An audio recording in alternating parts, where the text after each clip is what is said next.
2023 खत्म हो गया और इसी से व्हाट इफ सीरीज का दूसरा सीजन भी खत्म हो गया। बट जितना हमने सोचा था वो नहीं हुआ। कैसे? जैसे कि व्हाट इफ का जो पहला सीजन था वो एक इंगेज था और बहुत ही अच्छा था, पर सीजन 2 में ऐसा हमें कुछ भी नहीं देखने को मिला। उसके एपिसोड काफी अलग थे एक दूसरे से और इसके भी 9 एपिसोड थे और मुझे इंटरेस्टेड एपिसोड लगे वो है सेकंड, 7 और लास्ट एपिसोड, मगर ये भी कनेक्टेड नहीं थे। तो आज मेजर चीजों को ही डिस्कस करेंगे और इसकी एंडिंग भी एक्सप्लेन करेंगे, तो वीडियो को लास्ट तक जरूर देखें। जैसे कि मैंने कहा कि मेजर थिंग्स ही एक्सप्लेन करेंगे, सो शुरू करते हैं सेकंड एपिसोड से। पहला इसका एपिसोड इतना खास नहीं था, बट सेकंड एपिसोड उसका फिर भी सही था। तो उसमें हमें रियल में पता चलता है कि पीटर क्विल सच में कितना पावरफुल है एक दूसरी यूनिवर्स में। हाँ, हमें ये तो पता है कि उसके पास सेलेस्टियल की पावर थी, बट वो हमें सही से दिखाई नहीं गई। बट व्हाट इफ सीरीज के सेकंड सीजन में और सेकंड एपिसोड में हमें पता चलता है कि सच में पीटर क्या है। जहाँ ये सब माइटीएस्ट हीरो ईगो को हरा नहीं पाते और वहीं अकेले पीटर क्विल ही उसे हरा देता है, बट उससे भी ज्यादा उसे मार देता है।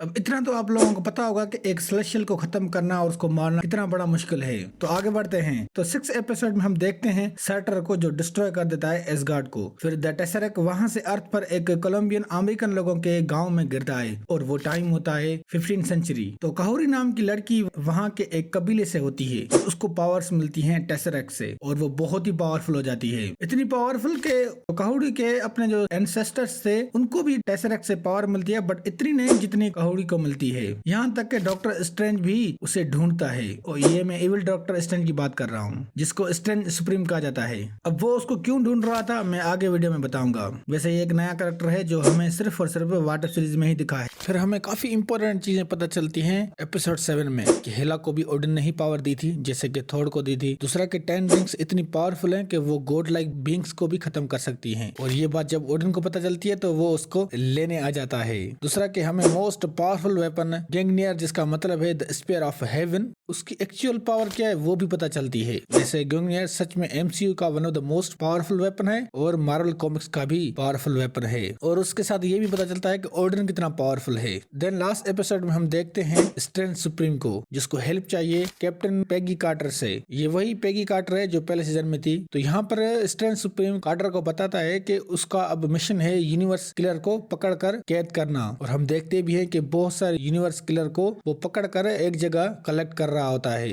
देन पेगी कार्टर को ये अच्छा भी लगता है कि सही है भाई, कोई तो मकसद मिला स्ट्रेंज सुप्रीम को। देन स्ट्रेंज सुप्रीम उसको बताता है कि एक ऐसा यूनिवर्स किलर है जिसके पास टेसरेक्ट की पावर है और उसको पकड़ना बहुत ही मुश्किल है और मुझे तुम्हारी हेल्प चाहिए उसको पकड़ने में। देन पेगी कार्टर उसकी हेल्प करती है, मगर वो यूनिवर्स किलर होती है काहुरी। फिर काहुरी कैप्टन को बता दिए कि एक्चुअल स्ट्रेंज सुप्रीम का असल मिशन क्या है और वो मुझे क्यों पकड़ना चाहता है। स्ट्रेंज सुप्रीम उन सभी चीजों को कलेक्ट कर रहा था जिससे वो एक नई यूनिवर्स बनाए और उससे से ये होगा कि क्रिस्टन भी वापस आ जाएगी, यही इसका एक असल मिशन था। मगर दोनों फिर स्ट्रेंज सुप्रीम के अगेंस्ट हो जाते हैं और उससे लड़ने लग जाते हैं और फिर हम एक बहुत ही बड़ी फाइट देखते हैं जिसमें बहुत सारे सुपर हीरोज और विलन्स भी होते हैं, आपस में ही लड़ने लग जाते हैं। एक्चुअली में कैप्टन पेगी कार्टर उन्हें सभी यूनिवर्स किलर को कैद से आजाद कर देती है ताकि स्ट्रेंज सुप्रीम का ध्यान भटक जाए। देन हम किलमोंगर को देखते हैं जिसके पास 6 इन्फिनिटी स्टोन्स होते हैं। देन काहुरी उसके सारे इन्फिनिटी स्टोन निकाल देती है और वो देती है कैप्टन पेगी कार्टर को, और यहाँ पर हम मेन फाइट देखते हैं Strange Supreme versus Captain Peggy Carter और काहुरी।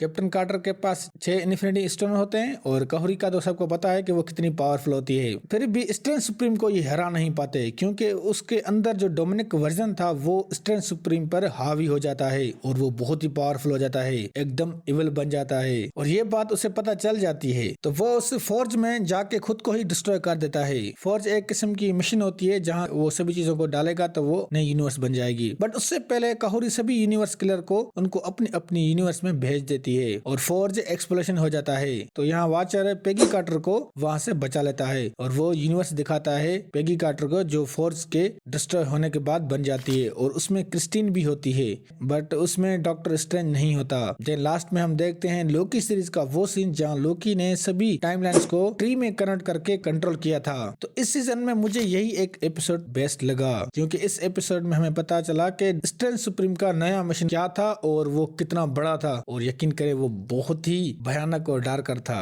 अब जाहिर सी बात है, स्टैन सुप्रीम ने इतनी पढ़ाई की थी और इतना पावरफुल भी बन गया था, तो अब उसके पास कोई काम तो था नहीं। देन इसने सोचा फिर से कोशिश करते हैं क्रिस्टीन को वापस लाने का, तो उसको यही रास्ता लगा। देन ये इसी रास्ते पर चल पड़ता है, यूनिवर्स के सभी बड़े बड़े पावरफुल बींग्स को पकड़कर और फोर्ज बनाता है, और उसमें उन सबको अगर डालेगा तो एक नई यूनिवर्स बन जाएगी, और ऐसा होता भी है। बट उसका मशीन जो है वो काहुरी और कैप्टन कार्टर फेल कर देते हैं और स्टैन सुप्रीम को ही उस फोर्ज में डालते हैं और उसकी कुर्बानी हो जाती है और वो यूनिवर्स बन जाती है। उसमें क्रिस्टीन भी होती है, बट उसमें डॉक्टर स्ट्रेंज सुप्रीम नहीं होता, और वाचर कहता है कि वो उस यूनिवर्स में कभी होगा भी नहीं। तो इससे ये तो जाहिर हो गया कि डॉक्टर स्ट्रेंज का प्यार कैसा था क्रिस्टीन के लिए, वो भी हर यूनिवर्स में, बट वो कभी मिल नहीं पाएंगे। वेल तो मेनली यही था, और दूसरे जो एपिसोड थे वो इतने खास नहीं थे,